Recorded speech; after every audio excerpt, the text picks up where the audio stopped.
University of Malaysia. We would like to take great pleasure in inviting all of you to attend our CME today. I am Dr. Chandramala. We'll be chairing today's session with the topic of breaking the cycle, tackling stunting and malnutrition for a thriving future. As we all know, the importance of early nutrition cannot be overstated. It lays the foundation for not just physical health, but also cognitive ability, immunity, and overall well-being throughout the life course. So in the coming few hours, let us all deepen our understanding to ensure that every child gets the right start for a thriving future. The first speaker for today is Mr. Purwo Setiyo Nugroho from Universitas Muhammadiyah Kalimantan Timur, Indonesia, who's currently pursuing his PhD in Applied Demography and Social Research in Mahidol University, Thailand. He also has a master's in Community Epidemiology and a bachelor's degree in Public Health. He will be presenting his talk on the silent threat, unveiling stunting's impact on future generations.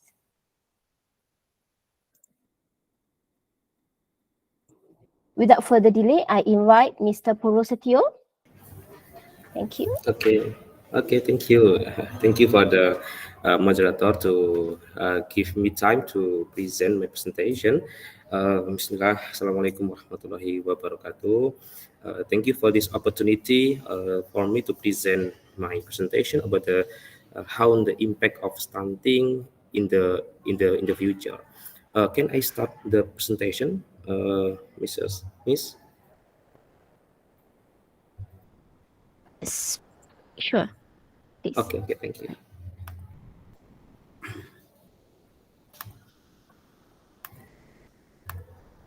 Okay, can you see my my slide? Yes, we can. Okay. Thank you for the opportunity for this time. I would like to share about the silent threat of unveiling stunting's impact on the future generation. On this presentation, I would like to share how the stunting related in the demography, related not only on the health area, but we can the stunting can impact in another aspect, for example, in the demography, in the population, etc. Before I present, I would like to share that moderator have introduced myself. My name is Purwo.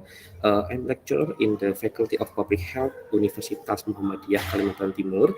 Currently, I am the PhD candidate, the third year student in the Mahidol University, Thailand, and focus on the applied demography and social research. My interest research in epidemiology, the statistic, demography, and the social research. Okay.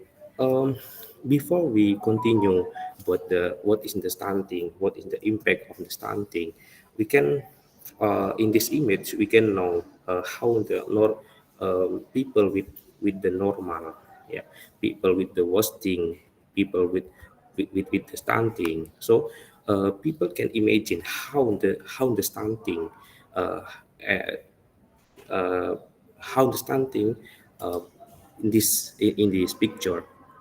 And the stunting with the condition low height for the age. This is the normal height for age, but the stunting we can see the height for the age is not normal. This is the stunting, and many uh, nutritional problem we can face in the world. And this is the how the trend of Indonesia, based on the health survey in Indonesia from the 2013, 2018, 2019, 2021, and 2022. The stunting in Indonesia is decreased, and the overweight also decreased. But from the wasting, underweight is increased. So this is the decreasing of stunting, but we have to aware because stunting is currently in the Indonesia. This is about the stunting based on the survey of nutritional in Indonesia. The stunting now in the 2022 is 21% in Indonesia. The government Indonesia have the target in the 2024, the stunting in Indonesia only 40% in Indonesia. This is we know about the cycle of the stunting. This this image can explain how the stunting can impact in the generation. For example, if the baby with the low birth weight uh, can impact on the frequent infectious, inadequate growth, impaired mental development can impact on the stunted child. The stunted child can reduce the learning ability. So then in the future, the stunted child can impact on the stunted adolescents. The stunted adolescents can reduce the learning ability as well. The stunted adolescents can impact if in the future, if she marries and have the baby, can impact on the small pregnant woman because the small pregnant woman because they can develop the chronic disease such as the heart disease, hypertension, and etc. So this is the cycle of the stunting. Um, so to prevent in the future, we have to prevent how the baby, how the children did not stunting in this currently. This is diagram. This is picture can explain how the community impact to the household and how the household impact the child status and how the children impact on the stunting because the in the community some factors such as the region type of the residence with the cluster can impact how the household situation about the family set structure, for example, the mother education structure, for example, in the urban area in and the rural area may be different of the mother education status and the father education, mother employment status. Maybe it's also different from in the different region, urban area and um, rural area. The next one, how the household and housing characteristic, for example, the sanitation facilities, the differences from the urban area and rural area. The situation can impact on the child characteristic.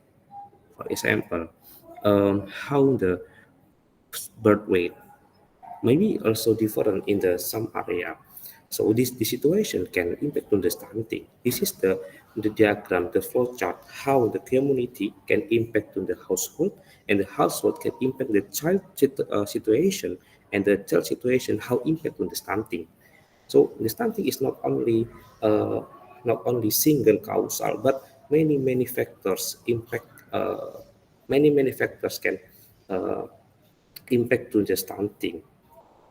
Many factors associated with the stunting. The next one, this is from this journal that many factors from the mother factors and the baby factors can impact on the stunting.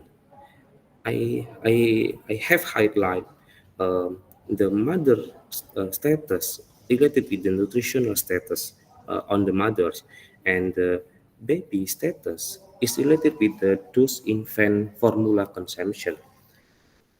Before I make this presentation, I have question why the formula consumption, the infant formula consumption can relate with the stunting because based on this picture, the nutritional status is on the highest impact to the stunting of the children and the children about those infant formula consumption has a highest the highest impact to the stunting. So this is how the formula milk is related with the stunting. Due to the socio-economic limitation, parents often do not provide adequate nutrition. For example, the parent only afford porridge, rice, and even only fruit as the complementary diet for breastfeeding. Because after the 6 months, they need more nutritional. The formula milk can fulfill can quite important as the complement in baby dietary needs. In this study, based on the study, only 400 milligram per week children uh, can associate it with the stunting. Then children with the more 400 milligram per week at the 9 to 24 months. This is about how the maternal nutritional status affect the linear growth from the fetus and the restunting during the first 1,000 days with the lower BMI have a 1.3 time increase the risk of child stunting. This is the maternal nutritional in the mothers. So I also mentioned about the how the child marriage in Indonesia because it is interesting phenomena in Indonesia. When I study in the Maidon University, many professor asked to me how about the child marriage in Indonesia because in Thailand many sex free sex in adult free sex, but in Indonesia we face about the child marriage and how the child marriage impact on the stunting. This is 1 in 7 girls in Indonesia. They in the child marriage in Indonesia because some contributing factors related with the cultural tradition uh, and the poverty and the rigid gender norm because usually the culture is very important to uh, associated with the child marriage in Indonesia. So how the child marriage can impact on the stunting in Indonesia? This is based on the census in the 2010 that the and the age specific fertility in Indonesia we can know 15 to 19 there is about the fertility in Indonesia. This is proof that the marriage in the child marriage is occurred in Indonesia. And the next one, we can know the number of birth estimation in Indonesia. This is proof um, uh, that the child marriage also occurred in Indonesia. We can know that the rural area has a high the birth estimation in Indonesia than the urban area. The third one is just about the age group marriage in Indonesia. We can know that 15 to 19 in Indonesia, there are married in Indonesia, and then in the rural area has a high than the urban area, the child marriage in Indonesia. If we relate it, why the why the marriage age can impact on the stunting because the marriage age can impact on the low birth weight.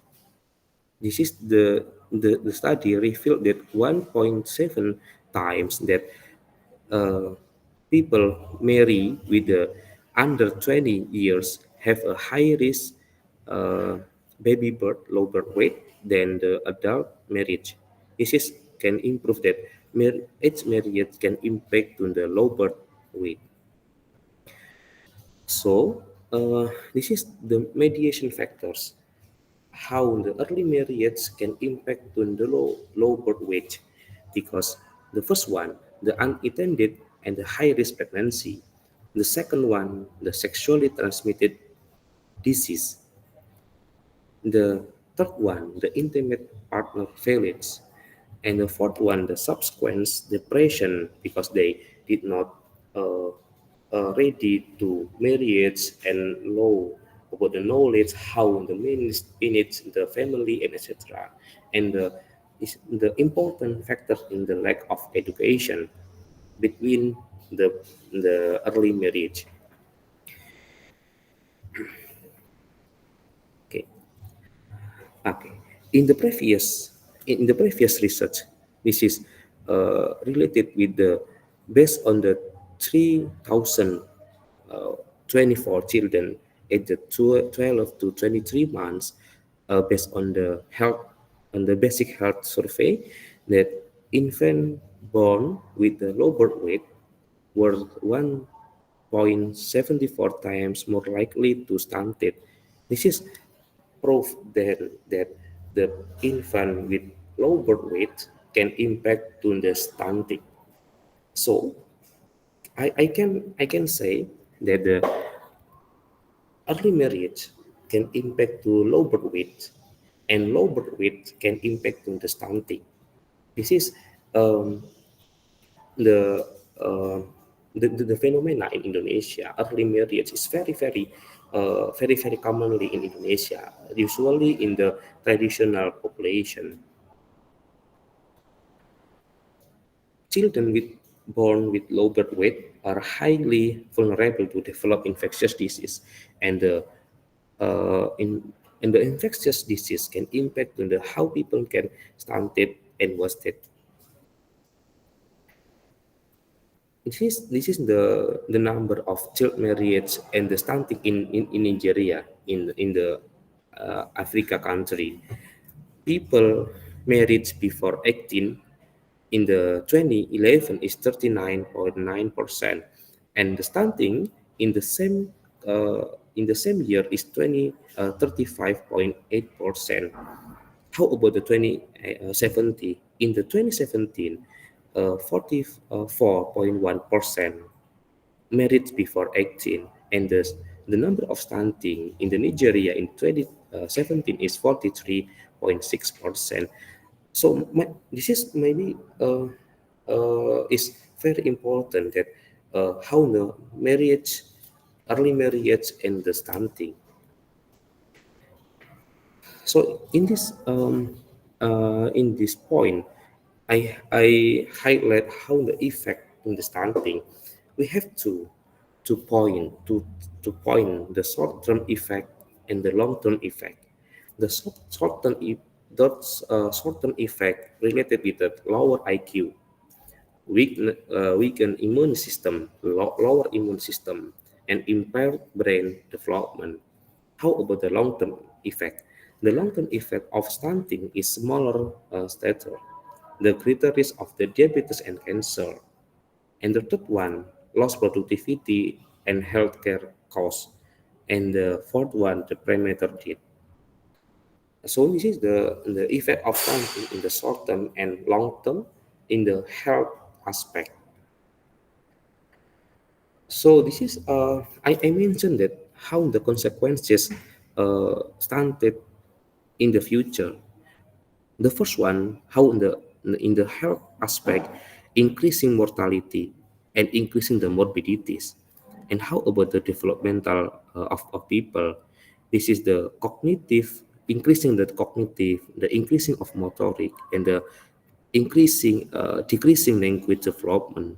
And how the economic, decreasing the health expenditure, increasing the health expenditure, increasing the opportunity cost, and etc. This is the uh, impact, the consequence in the short term.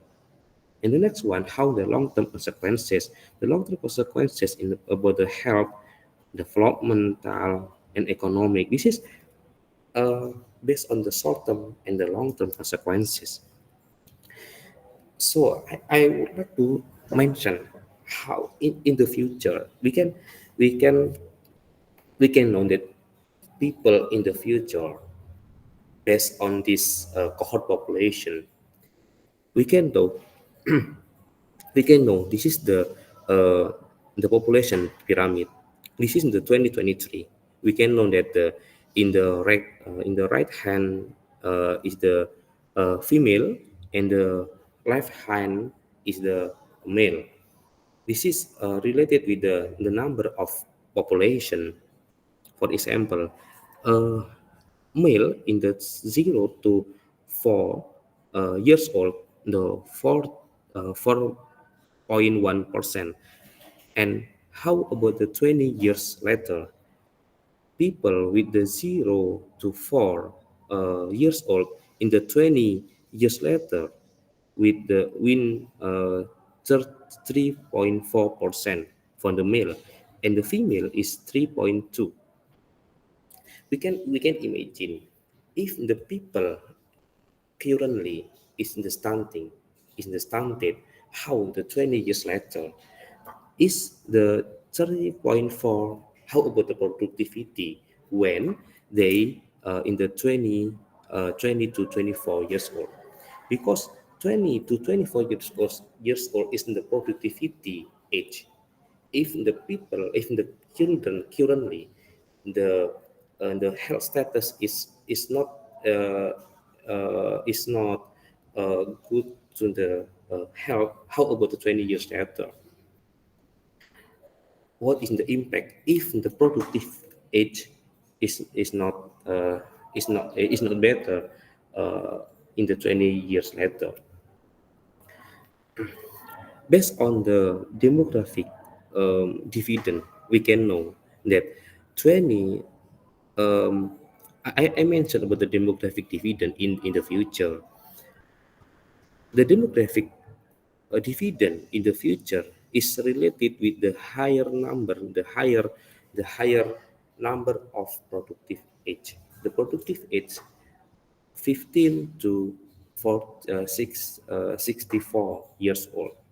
If in the future, if the baby currently is stunting, how about in the future, when they in the future when the productive age, they cannot anything, because they have a barrier to productivity. The productivity will decrease because currently situation. In the demographic dividend,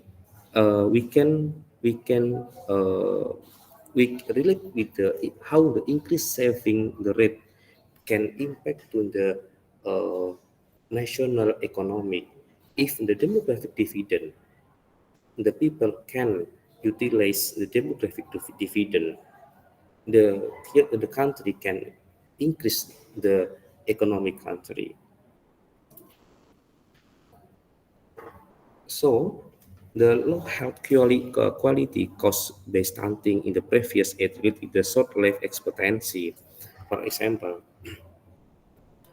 the currently, if the people or of the children with the stunting, when in the future uh, can decrease the short life expectancy in the future, because the stunting can impact on the health status, can impact on the anything.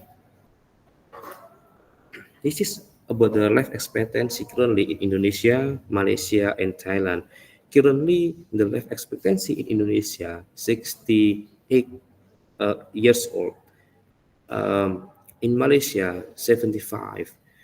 How if currently the stunting, the life expectancy will decrease? This is maybe in the future, maybe in the 20 years old, maybe 20, 25, 30 years old, 30 years later, and etc. If the health quality among the productive age 15 to 65 years old is low, what happened in the future?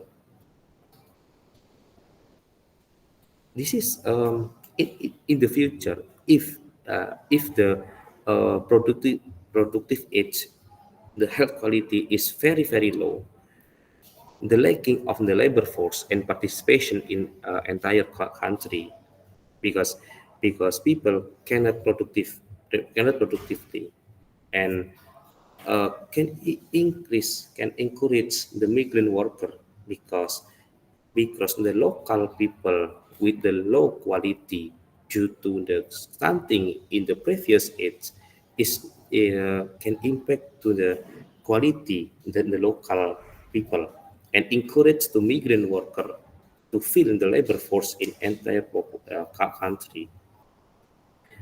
and increasing the slum of illegal migrant, because many migrant come to the country uh, because to fulfill the labor force. And if the many migrant coming to the country can relate to the transmitting of disease across country, this is related with the if the people in the productive age is very low, the health quality due to the stunting in the previous age when they still children. And the next one, if the many migrant coming to the country can changing the culture of immigrant, if the immigrant dominate the entire country, and this is maybe it's also happen can changing the culture. For example, the free sex, the alcohol consumption, LGBT criminalization, and etc. So this is also our challenge related with the current population, related with the replacement fertility, because currently we face namely the replacement fertility. What is the replacement fertility? The replacement fertility, the total fertility is below 2.1, and in the population, and the population did not grow or can negative decreasing populations can decreasing the population size. So how can maintain our next generation to preventing from the stunting? This is related with the how the fertility in Indonesia only 2.1 uh, birth among the female.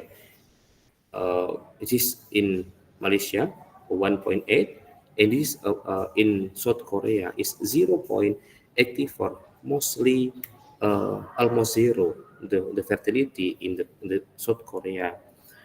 So, because in the future, who knows about our population?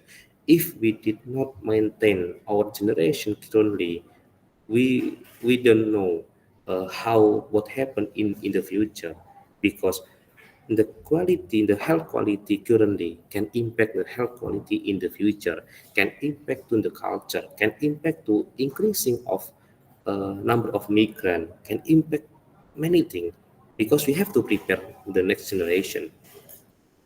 Okay, thank you for your attention of my presentation. Hopefully you can um, know, you can understand what I say about the how the stunting can relate with the many aspects in the future. Thank you, moderator. Thank you very much, Mr. Purwo Setiyo, for a very eye-opening talk on stunting and its impact to our future generation. I now open the floor for the question and answer session. Any questions to Mr. Purwo?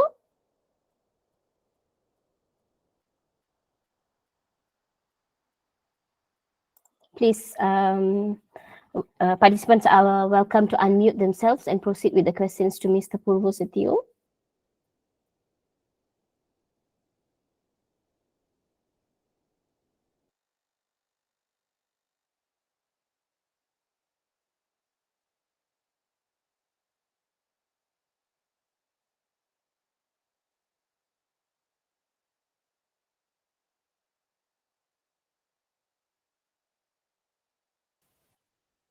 If anyone is shy to ask, you can also type the question to Mr. Purwo Setiyo and I can read it to them.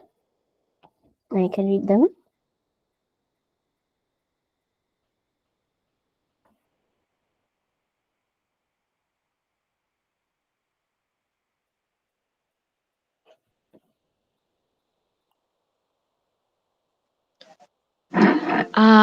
Hi, Dr. Fatimah. Very enlightening sharing session just now.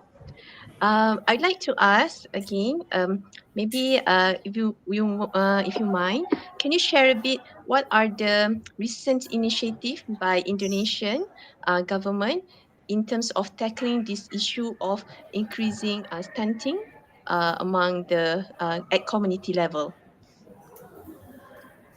Okay, Okay, can I ask answer the question?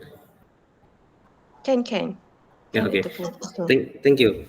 From the Indonesian government, how the tackling the stunting in Indonesia, as we know, in the 1920 in Indonesia has the slogan the two children is enough, but right now an Indonesian government the tackling the stunting is related how we can maintain the the number of year the number of interval birth, for example, maybe the first children and the second children maybe 3 or 4 year interval like that, and to maintain the uh, the interval birth, because uh, because if the slogan in the previous slogan, the two children is enough, is related with the replacement fertility. But now in Indonesian government, not only two children enough, but how prevent prevent the early marriage, how prevent the how to maintain the interval birth in Indonesia, like the Dr. Fatima.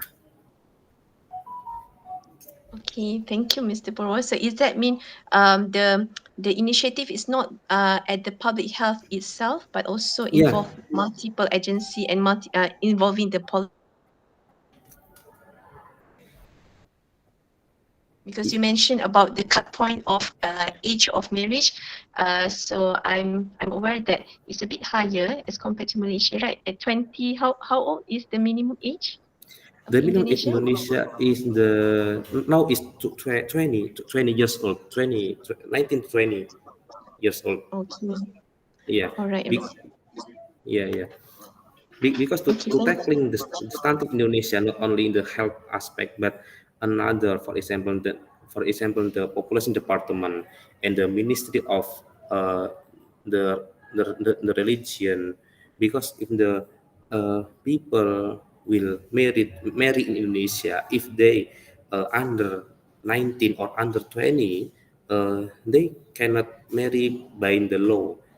Usual maybe they can marry by the religion, and in Islam maybe can like the marry, but from the law cannot, Dr. Fatima, because if by the law, they have to, the minimum number is 20, the 20 years old, because if because now the Indonesian government why uh, did not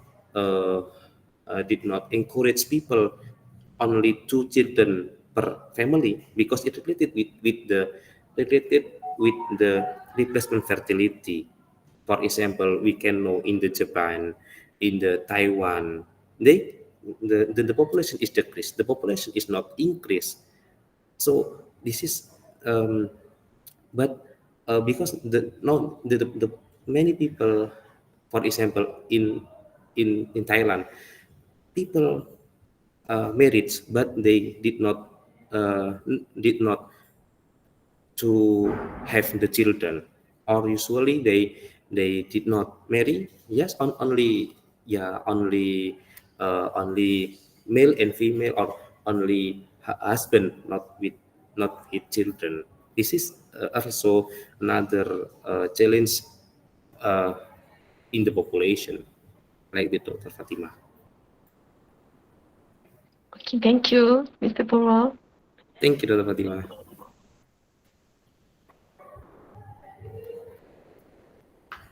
Is there any other questions from the participants? You can also ask in Bahasa Indonesia or Bahasa Malaysia, which is It's okay. whichever is convenience to you. Yeah, it's okay. Mhm.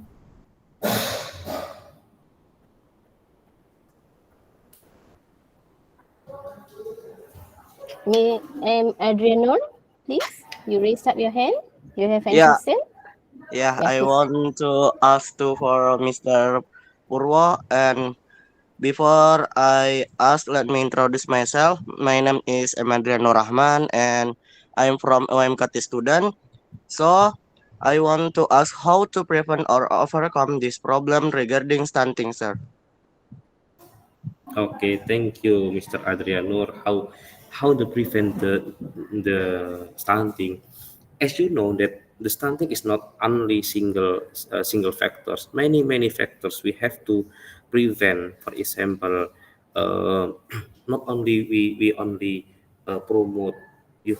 For example, promote how people can eat with the healthy food. Not only like that, but we have to uh, prevent in the some area. For example, how the prevent people to early marriage, because many early marriage in Indonesia.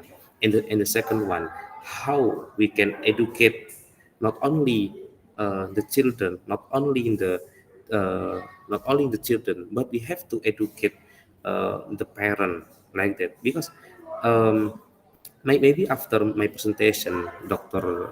Dina will explain how to prevent the stunting like that.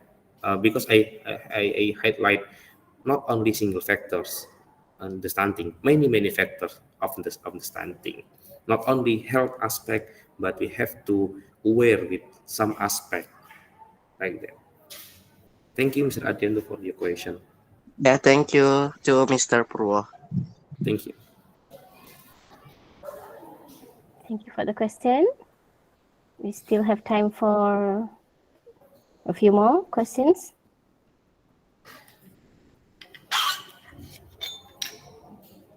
Anyone? Okay, Mr. Purwo, I have one question. Okay. As we know, different countries and different regions have different cultural practices, different traditional practices. So I would like to know, is there any special cultural or traditional practices in Indonesia which impact the nutrition of the child and the growth of the child in Indonesia? Okay, maybe because in Indonesia many culture and impact to Mm-hmm. the nutritional impact. For example, this is my experience because my child when they born in the 3 years ago, they they crying and need like the direct breastfeeding like that. But some of my family giving the uh, formula milk like that. And maybe it can impact on the nutritional status. But some of people in Indonesia, for example, people with uh, under 6 years, 6 months, usually they eat like the banana like that. But as we know, children baby in the under 6 years old, they have to only in the only breastfeeding only only breastfeeding from her from their mother. But usually some of culture Indonesia, children with under 6 months usually eat the banana like that. Because not only the many culture are related with this situation like.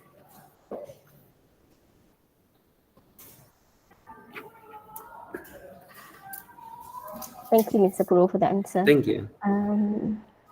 Is there any more questions to Mr. Purwo? The last one. There is me.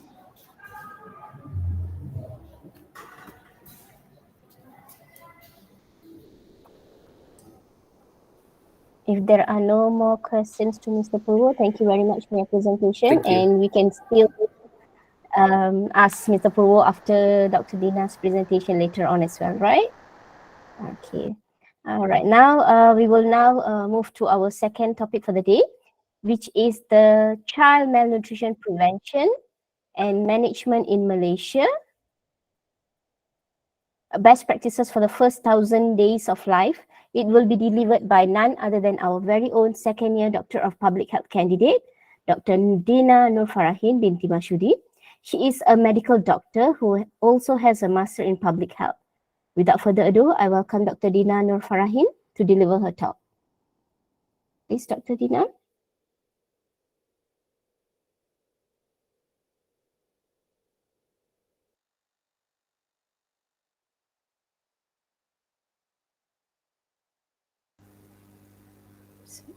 Can you hear me? Hello? Hello, Chandra, can you hear me? Yes, Dr. Dina. Thank you. Bismillahirrahmanirrahim. Assalamualaikum warahmatullahi wabarakatuh, and very good afternoon to all professors, doctors, and all the audience from UMKT and also from UPM. I'm Dina Nurfarahin binti Masudi, as mentioned by our MC just now. I'm the RPH candidate from University Putra Malaysia. Today, I would like to share our experience in regards to the child malnutrition prevention and management in Malaysia. So this is the contents of my presentation today. So before we start, let's get to know what is this, the first 1,000 days of life. I believe that all our audience today is quite familiar with this term, but let's introduce a bit. So this first 1,000 days is actually between a woman pregnancy, which is the conception. They start from the days of conception until her child's second birthday, which is the 2 years of age, or Sorry, 20. Dina. Hello? We can't see your slide anymore.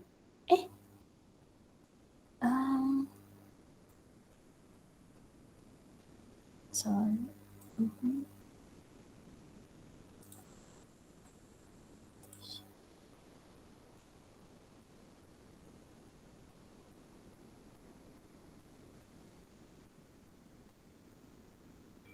Sorry for the technical issue. How about now? Yeah, yes, we can see, but it's not in presenters mode. Alright, okay. How about now?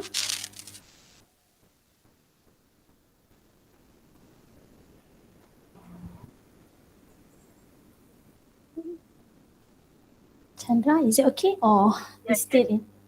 Yes, okay. Alright. Okay. Thank you. Okay. So, okay. Just now is in regards to this first 1,000 days, which is from the days of conception until the baby is the child is 2 years. When we look at here, it start from this negative 9 months, which is during the pregnancy, and the third, which is consists of 270 days, and the first year, which is 365 days, and the next 1 year, which is 365 days. And all of this will complete total up to 1,000 days. When we are looking at this picture below here, we can see that actually the care is started from the antenatal care. It include this period of antenatal care of the mother, and also the early postnatal care or the early infancy.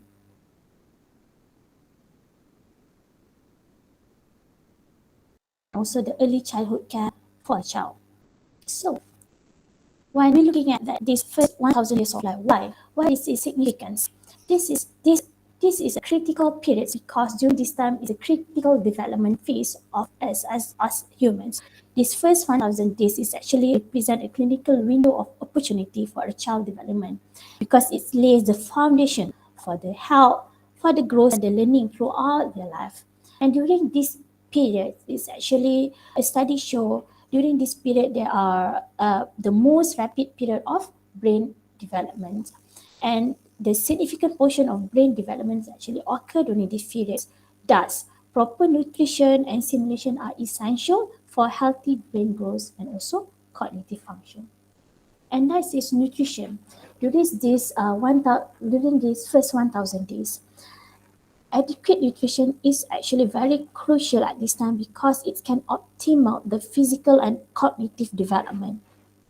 Thus, proper nutrition during this time, it will support healthy growth, good immune system, and also good cognitive abilities. And will also provide health and resilience to the child because if we an early intervention or a proper care during these critical periods, it will lead to improve health outcome, reduce the risk of chronic disease, and also enhance the resilience to infection and environmental changes. And in this period also, if we provide appropriate nutrient, provide appropriate care, it also will reduce the risk of any malnutrition problems such as stunting and also developmental delay. And during this critical period, any experience or any exposure during these early periods is actually have a lasting impact. It's have this long-term impact on the child future health, future education and economic potential. Thus, in investing in this childhood development is actually able to yield significant society benefit. And I know that our previous speaker also actually already touched a bit detail in regarding the impact of the stunting. So in this first period is actually giving the long-term impact. So we need to tackle this period earlier. Besides that, this it is actually will give an equity in inclusivity because during this period we are focusing on these 1,000 days where it will help promote equity because we need to ensure all children regardless of their background have the access to the best possible start in their life. And this first 1,000 actually encompass physical, cognitive, and emotional development, making it a crucial time to address the child overall well-being because during this period it's occurred holistic developments, and during this period also it is important for parental engagement because it will create a nurturing environment that foster healthy developments and also positive relationship between the parents, child, and also the community. Thus, the policy and programs need to focus on this issue, which is all the policy need to address the needs of the pregnant women and the infant, also the young children during this critical time frame. And if we recognize the importance of this period, it's actually in line with the global effort to achieve the United Nations SDGs related to health, education, and also poverty reduction. So when we're looking, when we're looking at this figure, it's actually the document from WHO where it's show the nutritional stressor involved in metabolic programming, and it's actually focusing on obesity and anxieties. But the concept is quite similar, where during the gestational, during the pregnancy, so there is an epigenetic modification. When the mother is having problems such as gestational diabetes mellitus or there is an inadequate placental nutrient supply, it will lead to predictable maternal fetal environments, and the tissue and the organs are actually programmed in adaptation to this intrauterine environment, this mismatch. So this is the physics. So we need to tackle at this level is this early period, this physics. We cannot miss these hits because when it's already hit the second hits, the program is actually continue. There is a continuation program which owing to the mismatch between the fetal and postnatal environments. Thus, when it's already hit the second hits, the child will continue. They will some kind of inheritance, the impairment such as they will grow with obesity, they will grow with impaired glucose tolerance. So, and when looking at the figure, the concept of the importance of this first 1,000 days of life is can be better been understood. So, in WHO actually emphasized that these first 1,000 days of life are a unique and influential period that presents an opportunity to shape a child's future health, well-being, and potential, while also contributing to the overall development and progress of societies. Okay, after understanding the concept of this 1,000 days of life, let's look at the malnutrition. Some are looking at malnutrition only at one side only, but this malnutrition is actually can be defined as the large spectrum, which is deficiencies, excess, and also imbalance in the person intakes of energy and nutrients. The first spectrum is undernutrition, which is wasting. stunting, and also underweight. And the other spectrum is the micronutrient related malnutrition, either the micronutrient deficiency or micronutrient excess. And iodine, vitamin A, and iron is the most important in global health. And the other spectrum is the overweight, the obesity, and diet-related non-communicable diseases. So, what does this problem reflect? When we are looking at the stunting itself, stunting is actually a cumulative effect of undernutrition and infection which occur since birth or even before birth. So this indicate the poor environmental condition or long-term restriction of the child growth potential. And when looking at the underweight, it's actually reflect an acute, it's more acute problems that thus it may be difficult to interpret. Thus, all of these problems are actually included in the WHO Global Reference of 100 Core Health Indicators. So how we define these indicators?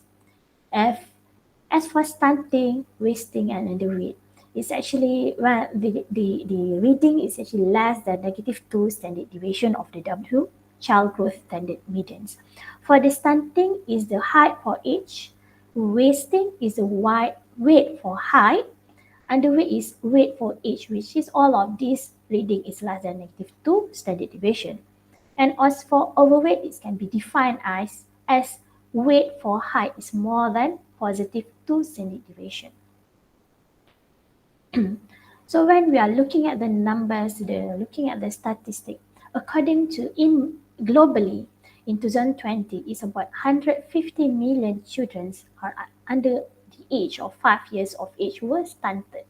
And as in Malaysia, uh, according to this National and Health Morbidity Survey, since 2016, the national prevalence of stunting is about 20.7%, and it's actually increasing and latest NHMS 2022, we noted that the national prevalence is 22.2%, where about 1 in 5 our child is too short for their age.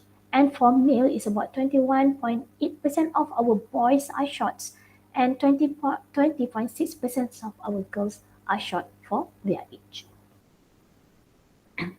And when we're looking at the NHMS 2016, the highest prevalence of stunting was noted among those aged 24 to 35 months, which is 2 years and above. Here we can see that stunting is actually more prevalent appeared later in life. So risk factor, I believe that all the audience today are very well versed with this risk factor of stunting because our previous speaker already go great detail in this risk factor of stunting. I agree with our Mr. Purwo Setiyo Nugroho, where there is multiple risk factor of stunting. It's either at the individual level, it's either in interpersonal level and environmental level. So the preventing strategy is actually need to tackle all of these risk factors.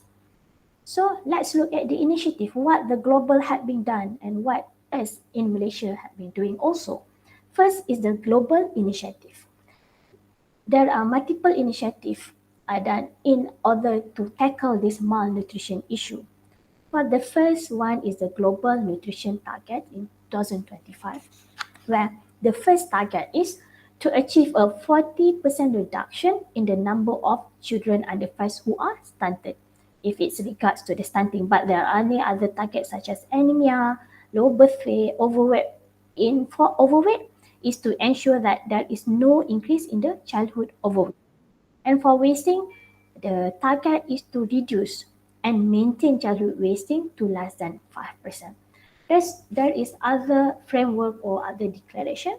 And when we are looking at this SDG, most of us are looking at the as goal number 3, but we know that end hunger, achieve food security, and improve nutrition and promote sustainable agriculture is actually linked directly with the nutrients. So the goal 2 is actually directly pointed to this nutrition issue. Let's look at Malaysia. What is our local initiative? There are multiple guidelines have been currently a new guideline available. So the first one is the National Nutritional Policy of Malaysia, where there are 3 issues with 13 strategies and 5 outcomes. So one of the outcome in our National Nutritional Policy of Malaysia that we target is to elevate this nutritional status of our population. Next is the plan of action. There is National Plan of Action for Nutrition of Malaysia, which is we call as NPAM 3 2016 and 2025. In this document, in this guideline, it's portray 4 indicators with 6 enabling strategies and 5 facilitating strategies. And in this national plan of action is actually involve all agencies, either government or non-government in Malaysia. So let's start with our next section. I would like to share our experience in district, one of the district in Malaysia, which is in Johor Bahru. So before I straight jump to the case study, let's look at the burden in our district.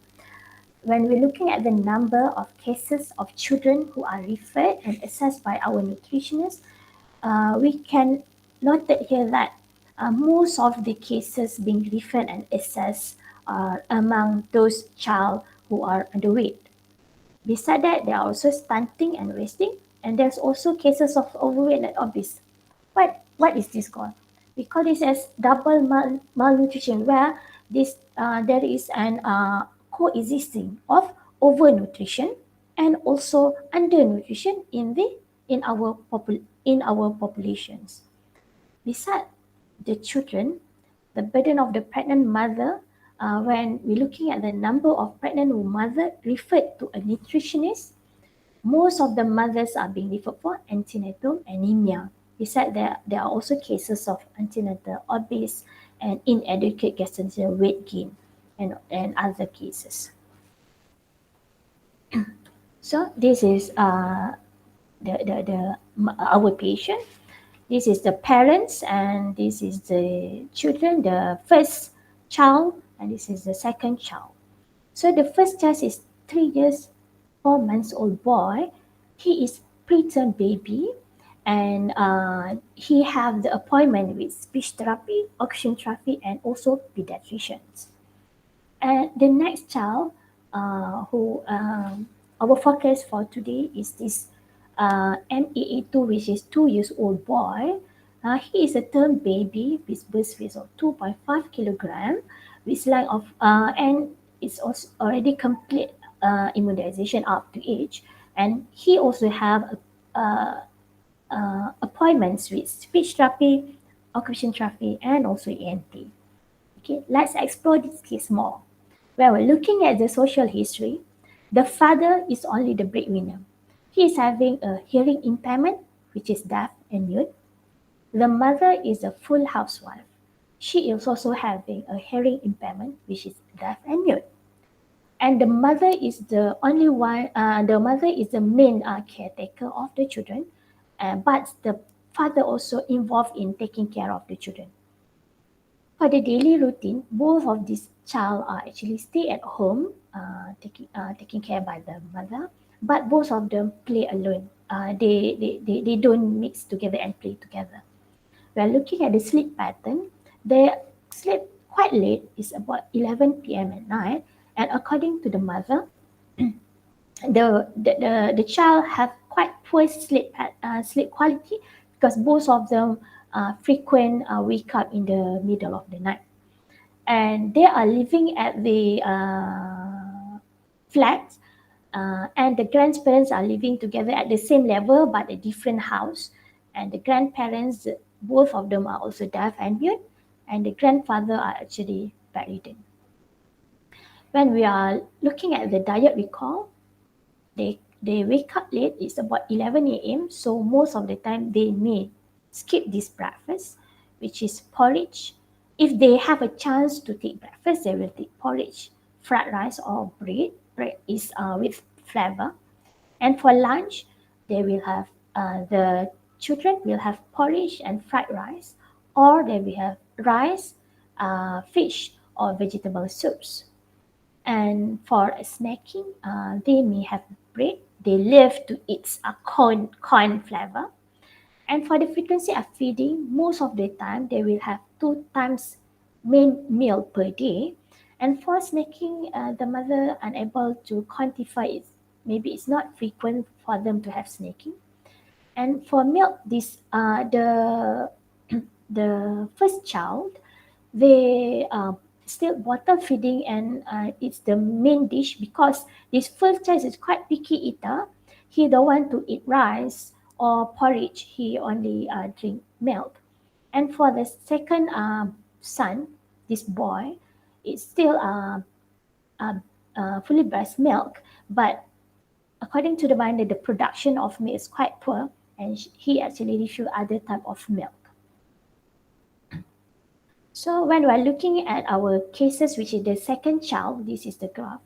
This is the graph of height for age, and this is the weight for age of the child. At the early months of life, we can see the increasing trends of the graph, of the reading.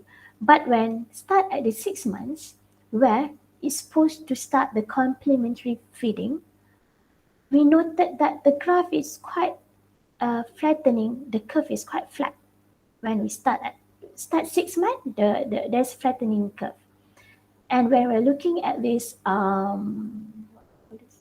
height for age at 1 year old, it's the curve is flattened. So here we can see that the feeding is quite poor within the 6 months time. So it's reflect uh, at this height reading. So when it's come to this -2 SD, so the child is stunted. So from this case, we noted that there is few risk factor identified, which is the mother itself is low maternal height is less than 150 centimeter. They are from low income family. There is also poor immunity, where the second child they have frequent URTL infections. It's about every month the second child will have this URTL infection, and the other risk factor is young parents. That the challenges identified here is also young parents. As we know, given the young parents, they will have less experience. They will also less creative. What did I mean with this less creative is because the mother is not creative in the variation of the foods to feed the child. The child, when the child is unable to eat porridge or rice, the mother are unable to decide other type of food to feed their child.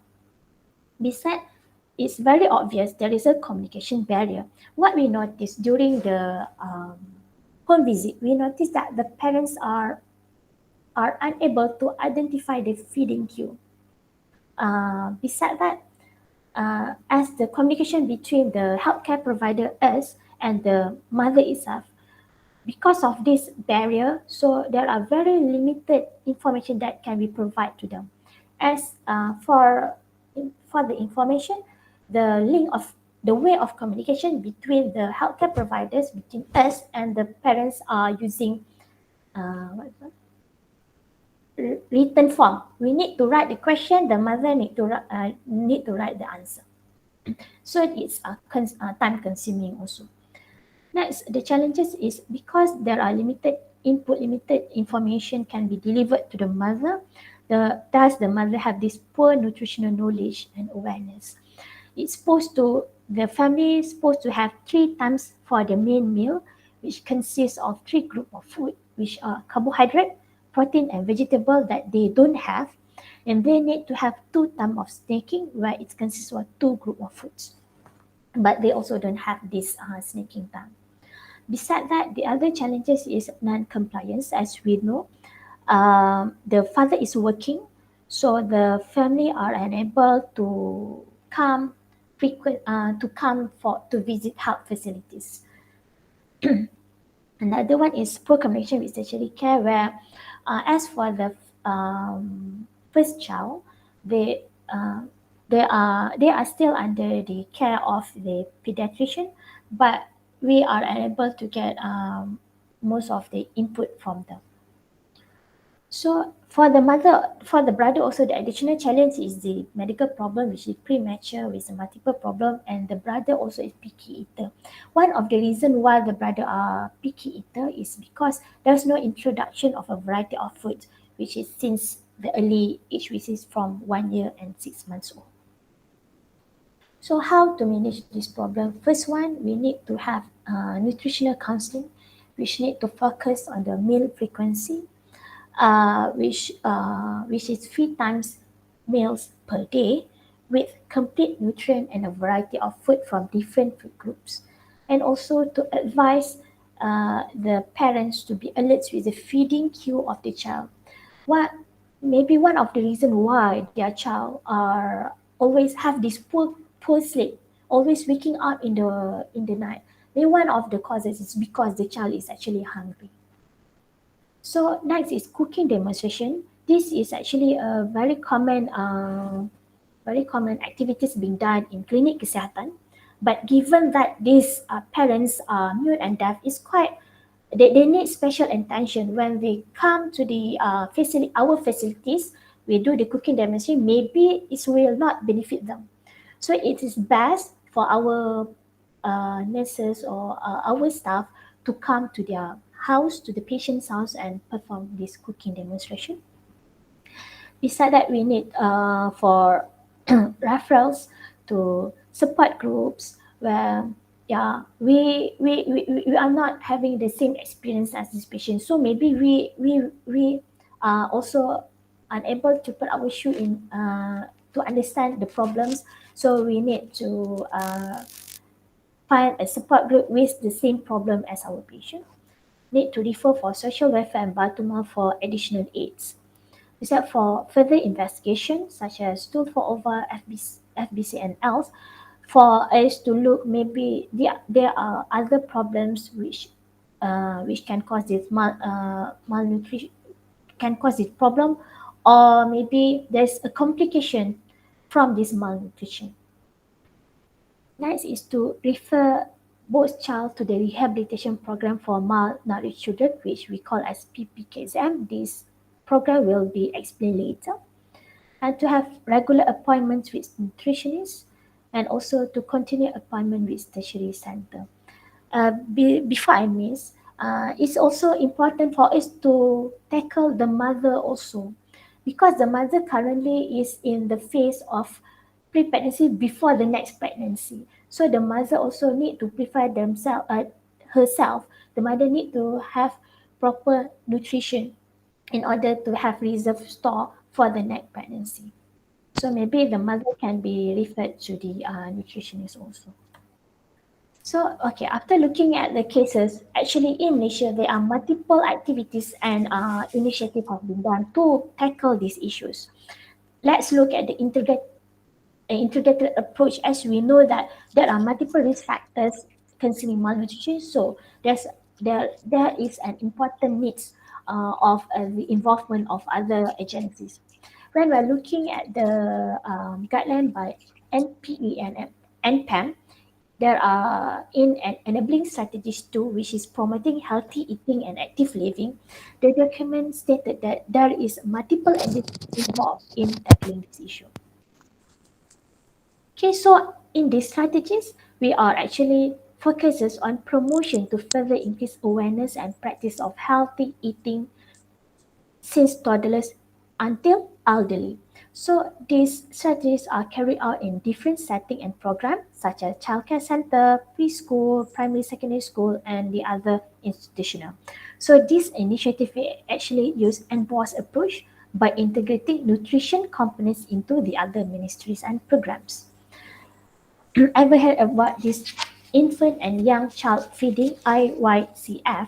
This IYCF is initiative also by WHO, where the main objective is actually to raise awareness of the main problem affecting infant and young child feeding, and also to identify the approach to the solution and to provide a framework. And the second objective of this IYCF program is to increase the commitment of government, international organization, and other concerned party for optimal feeding practice for infant and also young children, and also to create an environment that will enable mothers, families, and other caregivers in all circumstances. So when looking at this document, it's actually there are listing all the responsible parties in order to ensure the good nutrition to the young and also infant.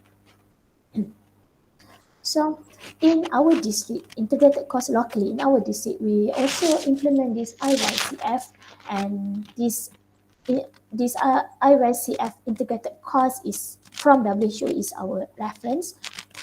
So it's divided into two target group. The first target group is the child care center, which is involve all the government and also private child care center with the collaboration of Community Learning Curve (CLC).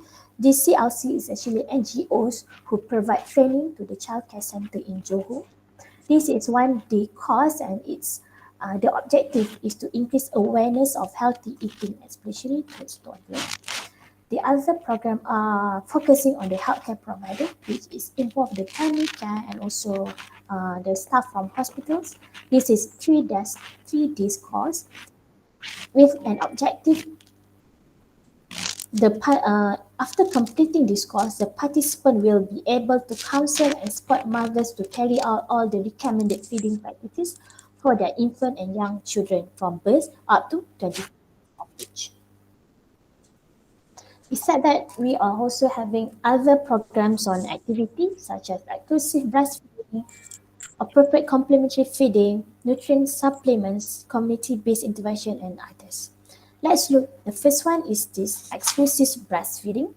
So exclusive breastfeeding is feeding an infant only breast milk without any other liquid or solids, including water, for the first 6 months of life.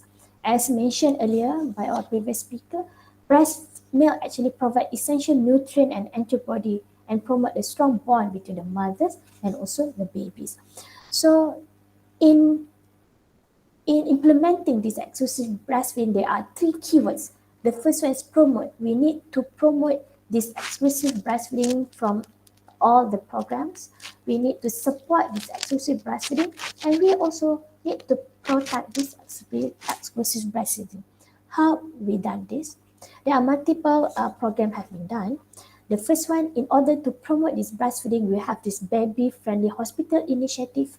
We have the baby-friendly clinical initiative, or we known as Klinik Rakan Bayi, and also this World Breastfeeding Week. Besides that, in order to support breastfeeding, there's multiple active breastfeeding mother support groups, and also we need to have this care from hospital to the community, where we need to develop the system to guarantee the continuity of skilled support for lactating between hospital and also healthcare setting in the community, and to recognize innovative worksite programs where we need to expand the use of programs in the workplace which allow lactating mother to have direct access to their babies. And this, in this picture, in this one of our KK, this nurses, this sister are actually supporting the mother by counseling and give the guidance on how for breastfeeding. Next is protecting breastfeeding using this code of IP for the marketing of infant foods and related products. As we know, the breastfeeding week is in early August 2023. This is the program have been done in all of our KKs healthcares in our district. These programs involve both parents, is the father and also the mother. The next initiative is Baby Friendly Clinic Initiative, is a Klinik Rakan Bayi KRB. There's a 9 staff involved in KRB, which include the policy, training the healthcare provider, inform all pregnant mother where there is 13 topics that need to be informed to the pregnant mother concerning breastfeeding. You need to guide the mother on how to maintain breastfeeding, which include the express breast milk Encourage exclusive breastfeeding for 6 months, and also concerning the feeding cues, to provide suitable place, comfortable place, make a home visit, and also establish the support groups, and all health personnel must adhere to the marketing code of infant food and related products. Next initiative is the appropriate complementary feeding. Complementary feeding is the introduction of solid food alongside of breastfeeding, and it's typically start at 6 months of age. The food need to have nutrient-rich food that are age appropriate. So it is important to ensure that their nutrition are their nutrition needs are met. Thus, the complementary food need to be timely. Timely meaning that they are introduced when the need for energy and nutrient exceed what can be provided by exclusive breastfeeding. The complementary feeding need to be adequate, meaning that they provide sufficient energy, protein, and micronutrient to meet a growing child nutrition needs. They need to be safe, where it's being prepared hygienically, stored and prepared and fed with clean hand using clean utensils. They need to be properly fed, where they are given consistent with a child's sickness of appetite and satiety, and that meal frequency and feeding method. So, for this appropriate complementary feeding, we are in healthcare, health clinic. We have this food demonstration.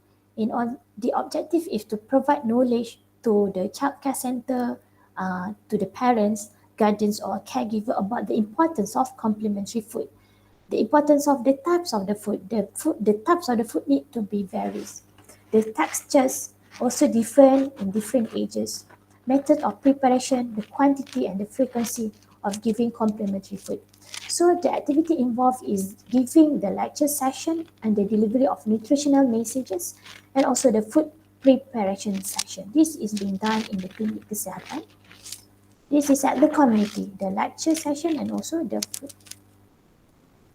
Next initiative, nutrient supplementation, where we provide additional vitamins, minerals, or micronutrients to individuals who may have deficiency. In the context of health nutrition practice, nutrient supplement can be used to address specific deficiency, such as providing iron or vitamin A to young children to support their growth and development.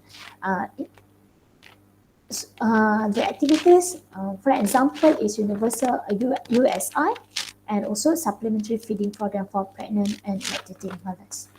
So for this USI, the objective is to control and prevent iodine deficiency, especially among vulnerable groups such as pregnant women and the child. So the activities involved is actually to advocate many manufacturers, retailers, and consumers regarding the proper use and the storage of iodine salt at every level.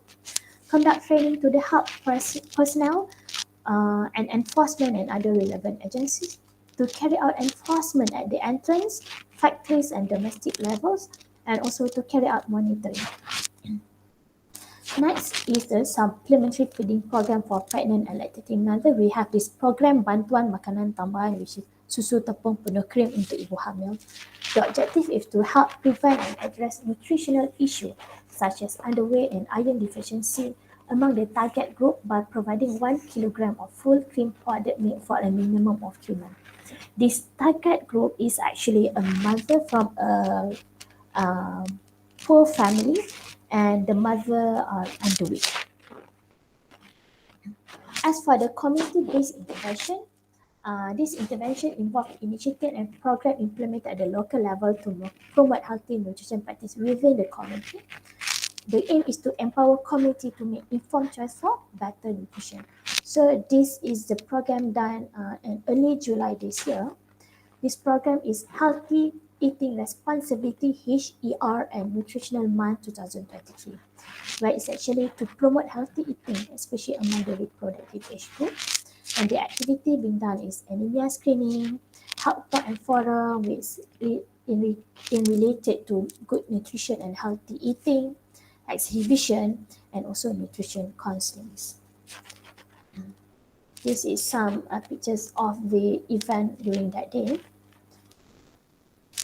Beside all the programs, we also have this surveillance. We do this hemoglobin level of pregnant mother at 36 weeks. We do weight for age, weight for height, height for age, also BMI for age. And we also do routine nutritional counseling for pregnant and lactating mother. And our last program is the rehabilitation program for malnourished children, which is we known as Program Pemulihan Kanak-kanak Kurang Zat Makanan, PPKZM. So concerning PPKZM, the objective of this program is to ensure more than 20% of children with severe and moderate KZM who are aged between 6 months to 6 years to recover. The target group for this program is children of Malaysian citizen aged between 6 months and 6 years who have problems in regards to severe and moderate KZM from miskin tegar, miskin and mudah miskin families. And for the definition of this KZM, kurang zat makanan, is referred to one or more of the following problem, which is underweight, stunting and susut. In this program Pemulihan Kanak-kanak Kurang Zat Makanan, we have 13 packages of food aids with multivitamins.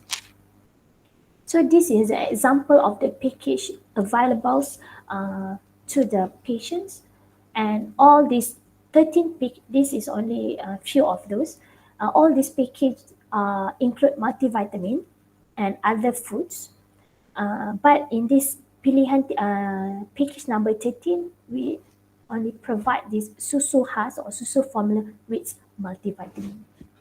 Okay, by then this is my last presentation. Before I end, I would like to thank my district from PKD Batu Pahat Johor, pegawai daerah, pegawai ADPIT, and my nutritionist from PKD Batu Pahat. I hope they are here. Thank you, Encik Syahir, Puan Halimantus Sadia, and Encik Hafizan, and all the nurses from PKD Batu Pahat.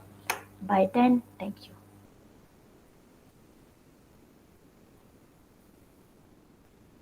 Thank you, Dr. Dina, for the insightful presentation. I'm sure all the participants will value the knowledge on the best practices for the first 1,000 days of life that you've imparted today. So I now open the floor for Q&A to Dr. Dina. Anyone is welcome to ask questions in English or BM or Bahasa Indonesia as well. Feel free to unmute yourselves here.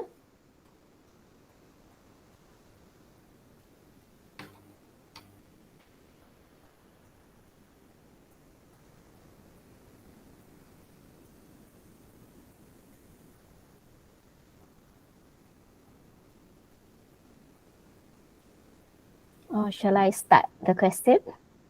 Because I have one question about exclusive breastfeeding, where as we all know, exclusive breastfeeding is an important component of the first 1,000 days of lives, right? If we see the workforce in Malaysia, the woman workforce is increasing, and the maximum number of maternity leave that they can take is only 90 days per delivery. So exclusive breastfeeding, but exclusive breastfeeding is for the 6 months, right? So how can we enable, or how can we ensure that the exclusive breastfeeding can be continued until the recommended 6 months when they start their working life, when the mother starts their working life? Okay, thank you, Dr. Chandramala, for the question. We know that this is quite a crucial problems occurred in our workforce, especially in Malaysia. I believe Indonesia also having the same problems.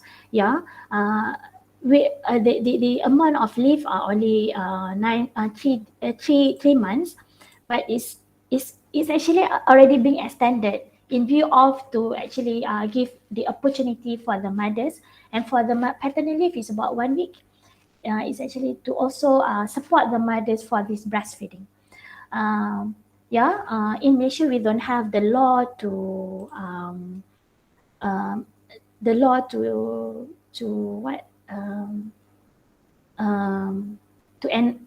mandatory law for breastfeeding at workplace, but we know maybe that one is near future. We need to develop a law to have a proper for a proper place or in the workplace to help these working mothers to have this exclusive breastfeeding.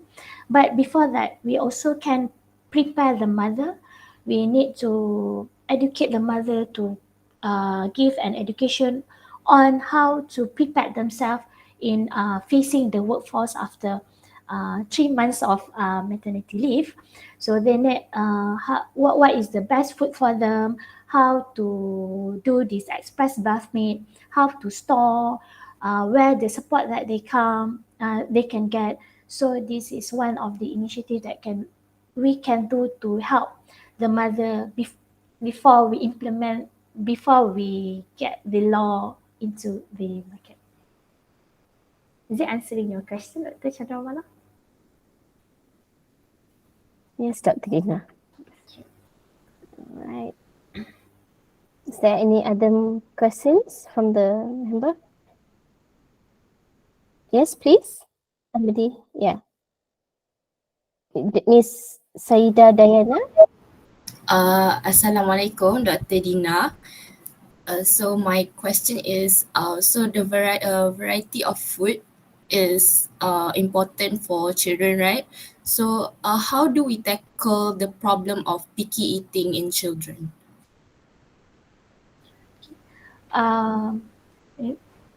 Okay, I try to answer your question. Even maybe this is not my my specialty in steering this. I think if nutritionist is here, you can help me. But for me, it is very important for us to start this complementary feeding correctly. As I mentioned earlier, this complementary feeding is need to be timely, and it also need to be suitable for the age. Where beside the variety of food, during these important crucial moments, we also cannot start anything with any additional what we call it, perasa tambahan lah, additional flavoring in the fruits. The structure also need to be appropriate, where it cannot very light. The structure need how dia tak boleh cair sangat according to the age. It need to be ada macam something boleh macam pekat sikit, something like that. And when the child growing up, we need to start finger food for them also. So, and as for the mother, as I mentioned, the young parents maybe have the problem because they are not creative. So the mother need to involve in the eating process, if I should call. The mother need to actively participate in the eating process. The feeding time need to be very very interesting lah. Then if we compare from the single anak tunggal and those who are having siblings, those who are having siblings are much more willing to eat, because the feeding time is interesting. There are also many other factors that we need to consider, but for the moment, I think that's the way that we need to tackle in order to reduce this picky eating. Is that answering your question, Sayyida? Thank you, Doctor. Thank you. Okay, hi. Assalamualaikum. Sorry, Dr. Fatimah here. I think I just want to add something about the picky eating part. Actually, I've also experienced and also discussed these things with some of nutrition last time. So actually, one of the main things that we need to remember is that when we want to avoid picky eating, the parents themselves need to avoid picking what types of food they provide for the complementary feeding. Meaning sometimes when you want to start give complementary feeding, we thought that the child only need to eat certain porridge only, and we don't vary what are the with various types of food. So that one's also the earlier part of complementary feeding is very important. Yeah, I agree with Dina mentioned just now. So and actually how to tackle is very individualized. So that's why when you have this kind of problem, you need to consult with the dietitian, and they will ask about the diet history and everything, and they will try to give proper advice to overcome this. Okay. Thank you, Dr. Fatima. Thank you. Any more questions? Yes. Yes, please. Muhammad. Hello, I'm Zafrul Zamri from MPA student from UPM. So I just want to know, is there any difference in the prevalence of stunting among children, especially involving urban versus rural areas? And then is there any specific, because we have a recent report from UNICEF that there is a higher prevalence of stunting among children under 5 among urban poor communities in Malaysia. And is there any specific interventions from our government to tackle this problem? And then my second question, is there any specific intervention to overcome stunting in marginalized population, especially in orang asli, because we have certain states in Peninsular Malaysia with a higher percentage of orang asli community. Okay, thank you, Dr. Muhammad Zafrullah, to the question. There is actually differences in the prevalence of stunting if we compare from the rural and urban area.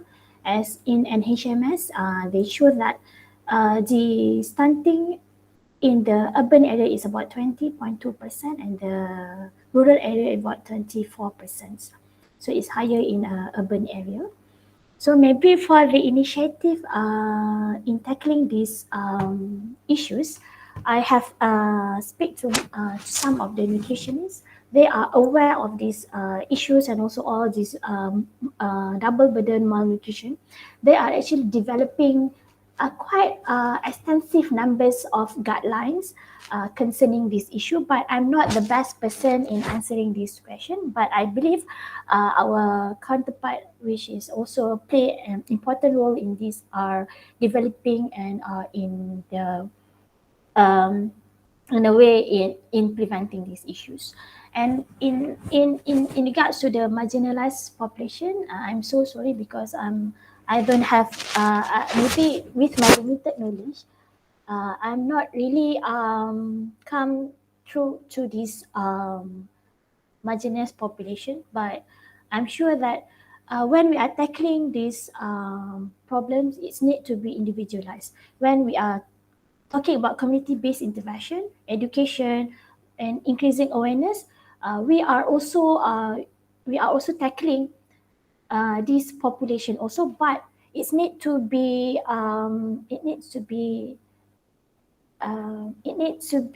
what we call suitable for that population.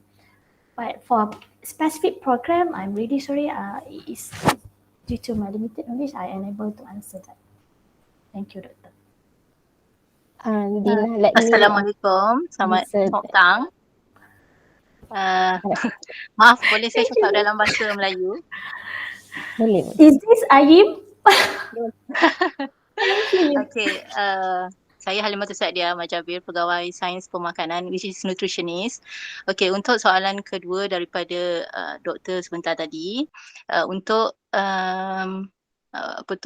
populasi orang asli, bahagian Kementerian Kesihatan Malaysia untuk bahagian pemakanan, kami ada mengadakan program community feeding, di mana program community feeding ni kita buat di satu-satu populasi ataupun di satu-satu komuniti orang asli di tempat yang mereka selalu berkumpul lah. Contohnya di balai raya ya, ataupun di tadika ya, kita memberikan mereka makanan 1 kali sehari, di mana makanan itu dimasak oleh sukarelawan dan di mana sukarelawan itu ialah datang daripada komuniti mereka sendirilah. Walau bagaimanapun di Johor kita tidak ada lagi community feeding di kalangan orang asli. Di setakat ini community feeding banyak untuk di kalangan orang asli, banyak di Perak dan di Pahang dan juga di Kelantan lah. So biasanya menu yang kami sediakan ialah menu yang bersesuaian dengan menu orang-orang tempatan, dan menu yang kami sediakan 1 kali sehari itu ialah menu yang terdiri daripada semua kumpulan makanan di mana datang daripada sumber karbohidrat, protein dan juga sayur, serta juga susu dan juga multivitamin. Selain itu bagi program community feeding ini melibatkan semua kanak-kanak bawah 5 tahun di satu-satu kawasan tersebutlah. Walau bagaimanapun bagi kanak-kanak yang mengalami masalah kekurangan zat makanan, di mana kanak-kanak itu terdiri daripada bawah 5 tahun, mereka akan menerima bantuan pemulihan kanak-kanak kurang zat makanan yang Dr. Dina maklum sebentar tadi. Okay, saya harap boleh menjawablah soalan doktor tadi tu. Thank you, Thank you Puan, very for the much. answer. In fact, I was a MO in KK Sungai Koyan, Kuala Lipis. So Okay. community feeding program was, we carried out that. On top of that, we also had this ready to eat therapeutic food, which Betul, is like RUTF. RUTF, yes. So di macam it's made of high calorie content. It's supplied by the bahagian pemakanan. So I think it contain high calorie food like peanut butter and glucose, coconut and full cream milk powder macam tu lah. So on top of the community feeding where we have volunteers cooking up in the post orang asli, we also supplied RUTF ni lah.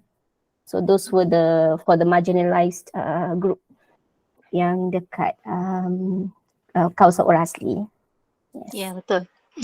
Sebagai tambahan juga bagi soalan Dr. Chandra sebentar tadi berkaitan dengan eksklusif breastfeeding bagi ibu-ibu yang berkerjaya, kita setakat ini kita kebanyakan tempat kerja kita banyak mempromosikan ataupun untuk menggalakkan syarikat-syarikat ataupun kilang-kilang ataupun tempat-tempat kerja menggalakkan ibu-ibu yang menyusukan susu ibu untuk meneruskan eksklusif breastfeeding lah kepada bayi mereka dengan menyediakan bilik ataupun ruang penyusuan bagi ibu-ibu yang berkerjaya supaya mereka mudah untuk mengepam dan menyimpan susu perahan di tempat kerja lah. Selain daripada itu, kita juga mengadakan latihan kepada pengusaha taska dan juga pekerja-pekerja di taska berkaitan dengan infant yang modul infant young and child feeding. Kita mengajar pengusaha dan pekerja taska untuk mengendalikan susu perahan dan bagaimana untuk memberikan susu perahan kepada bayi yang menyusukan susu ibu. So itu adalah tambahan bagi soalan Dr. Chandra sebentar tadi lah.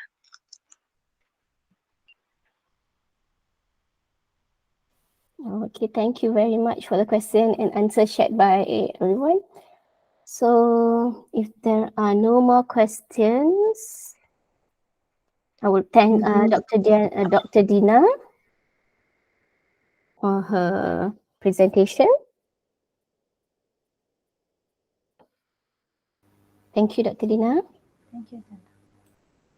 So from this both presentation, we know that the challenge of stunting and malnutrition isn't just a health issue only, it's like a web of social, economic and environmental factors that we actually need to address in a holistic approach, integrating various different fields and expertise, from the nutritional department and all. So I would like to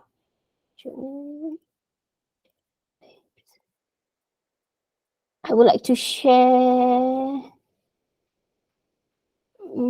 the QR code for MMACPD points.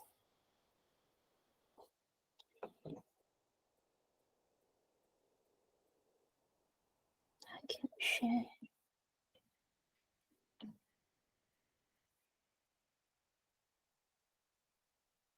Slide one.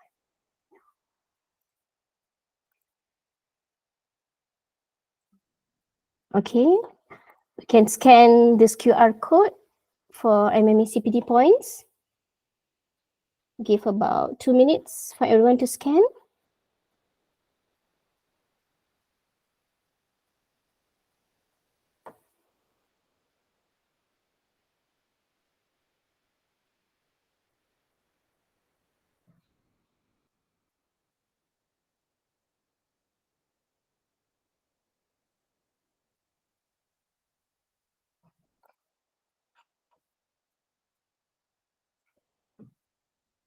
So everyone done scanning it. And on behalf of the Community Health Department, I would like to extend our gratitude to both our speakers today for the invaluable insights, and not forgetting to every one of you for actively participating and enriching this discussion just now. So presence and contribution have made this event a truly meaningful one. But before we adjourn, I would like to request all participants to turn on their videos for a virtual photography session.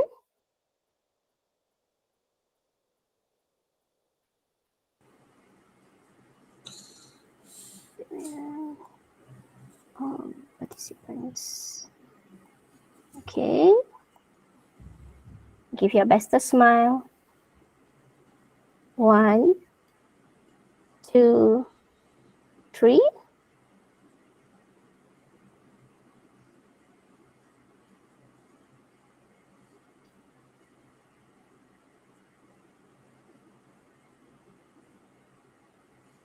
Okay.